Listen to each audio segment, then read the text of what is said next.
If you were a kid back in the 90s, then there is a very high chance that you heard of the Animorphs series. After all, this was one of the only series back then that had children turning into animals and fighting in an intergalactic war as child soldiers.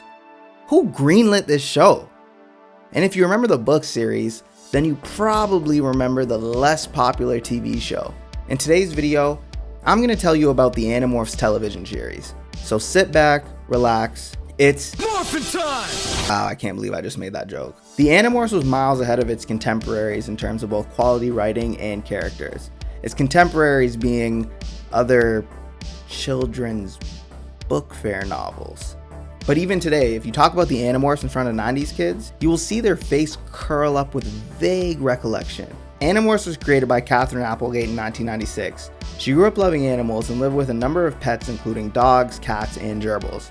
She always wanted to find a way to get kids into the mind of these animals, and decided the best way to do that would be through a science fiction series. Applegate tried to bring as much authenticity as she could to the series, and even visited the local pet shelters to get a better idea about the habits of different animals.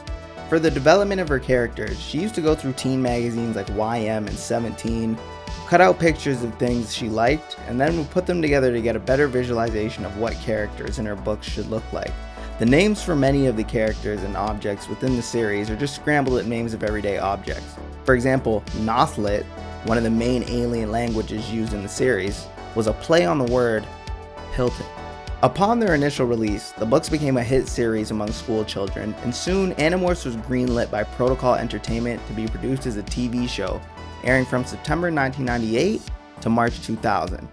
The show's first season aired on YTV in Canada, later moving to Global for its second season, while in the US, airing on Nickelodeon. The plot of the series revolves around 5 humans, Jake, Marco, Cassie, Rachel, and Tobias, as well as one alien, Aximili Esgareth. These individuals obtain the ability to transform into any animal they touch. They decide to name themselves the Animorphs, and then are forced to use their newfound powers against a secret alien infiltration of Earth by a parasitic race of aliens called the Yeerks. These aliens resemble large slugs and can take any living organism as their host and merge with the brain of the living thing via the ear canal. The Animorphs form sort of a guerrilla force to fight against the Yeerks, who are led by the terrible Visser 3. Throughout the series, the Animorphs strive to keep their identities secret, and the Yeerks assume that the Animorphs are a strike force sent by the Andalites, the alien race to which Aximili belongs. This race was responsible for creating the transformation technology that gave the Animorphs their abilities. While the Animorphs are able to change into any animal they touch, there are a number of limitations to their seemingly powerful abilities. The most important thing is that they cannot stay in their animal form for more than 2 hours, or they will not be able to transform back into humans and would then be stuck in the shape of an animal forever. Other limitations include having to wear tight clothes so that they are carried along with the morph, and the Animorphs also have to maintain a certain concentration at all time. Otherwise, they risk the chance of the animal's natural instinct taking over and going buck wild. Though morphing isn't all bad. In addition to becoming cool animals, their abilities allow them to heal any superficial non-genetic injury sustained as a human or in a morph. Finally, they can also telepathically communicate with anyone nearby. Now, let's take a look at our heroes. First up, Jake. Jake Berenson is the leader of the Animorphs. Despite his natural characteristics and leadership qualities, Jake is extremely reluctant when he is chosen to lead the team, though he ultimately accepts the role. The war took a greater meaning for him when he found out that his older brother Tom was a controller. A controller is a human possessed by a Yeerk. This discovery was the thing that motivated him to fight against the aliens with everything he had, and it also was the thing that held him together throughout the series, as otherwise he would have cracked from all the pressure and the hard decisions that he had to make. He is also the only member of the team who had a previous relationship with everyone else on the team. He and Rachel were cousins. Him and Marco had been best friends since a very young age, while he and Cassie always had an attraction for each other and even shared a kiss in the books. Finally, he is one of the few people who treat Tobias with respect and kindness. Jake had almost 15 morphs in the show, but his main battle morph is a Siberian tiger. Next, we have Rachel. Rachel is the most violent in the entire group.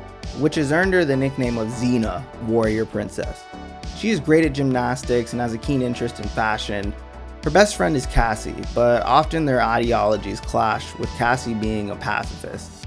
Rachel and Tobias develop an attraction towards one another during the series. Her main battle morph is a grizzly bear, which depicts her angry nature. Our third hero, Tobias. Tobias has low self-esteem and was often bullied in school before he got his powers. His nature can be attributed to the fact that he is an orphan who lives with his aunt and uncle. Tobias became stuck as a red-tailed hawk. During the series, he regains his morphing ability, but his natural form is now a hawk. Despite Rachel insisting that he turn back, he remains in that form, as permanently changing to a human would take away his ability to fight against the Yeerks. Tobias admires Jake because Jake once saved him from bullies and has always shown him respect and kindness. He also develops with a closer bond with Aximili. Who named this man Aximili? Anyway, Cassie's from a farm where she lived with her parents, who are veterinarians. She's the most knowledgeable about animals, loves nature, and is an environmentalist, and is one of the most adept morphers in the group, earning her title of Estrine, which is an Andalite term for a natural morpher. Her main battle morph is a wolf. Next, we have Marco. Marco serves as the classic comic relief in the series. He's Jake's best friend, and he's the one who made up the word Animorphs. He is known for being straightforward and is the one who proposes the most direct solution to any problem, even if it requires sacrifice. His interest in winning the war takes on a personal nature when he discovers that his mother is the host of the leader of the Yeerk invasion. His main battle morph is a silverback gorilla. And last, we have Aximili Esgaroth. You know what? I'm gonna just call this man Axe because his name's just too difficult to pronounce. So Axe is thought to be the sole survival of a terrible space battle, or so we thought. Go watch the series. After landing on Earth, he was found by the other characters. He's the younger brother of the Prince of the Andalites, the person who gave their race the morphing technology. He admires Jake and has a very strong bond with Tobias. Now, I remember watching the series as a kid. It seemed so dark and twisted, dealing with the themes from trauma to depression to bullying and much more in the lives of all these kids. Something not many shows were doing back then, especially with the fact that the main characters were barely in high school. And for some reason, whenever I think of this show, I picture Tobias changing into a hawk and flying away. Epic or traumatized? You be the judge. Now, since that time in my early childhood, things got quiet for Animorphs until recently. In September 2015, several film websites began reporting rumors that Universal Pictures had plans to adapt the book series into a film based on a report by the film website The Tracking Board. The site also claimed that Universal would be working with Silver Tongue Films, a production house launched to develop scholastic books into feature-length movies, and that Deborah Forte would be producing it. In June 2020, it was formally announced that an Animorphs film would be produced by Scholastic Entertainment and Picture Start, the latter run by Eric Feig and Lucky Kadada. Script development will be overseen by Caitlin Friedman and Royce Reeves Darby, and the Animorphs author Catherine Applegate, as well as her husband and co-author Michael Grant, initially agreed to collaborate with Picture Start, but in October 2020, Grant announced via Twitter that he and Applegate would not be a part of the film's production, citing creative differences. Who ruined the Animorphs movie? Let me know right now. Grant later said he was wishing the producers the best of luck, and he and his wife didn't hold a grudge against the movie, but we really know what that means. That's about it from my side, folks. If you think I missed something, mention in the comment section below.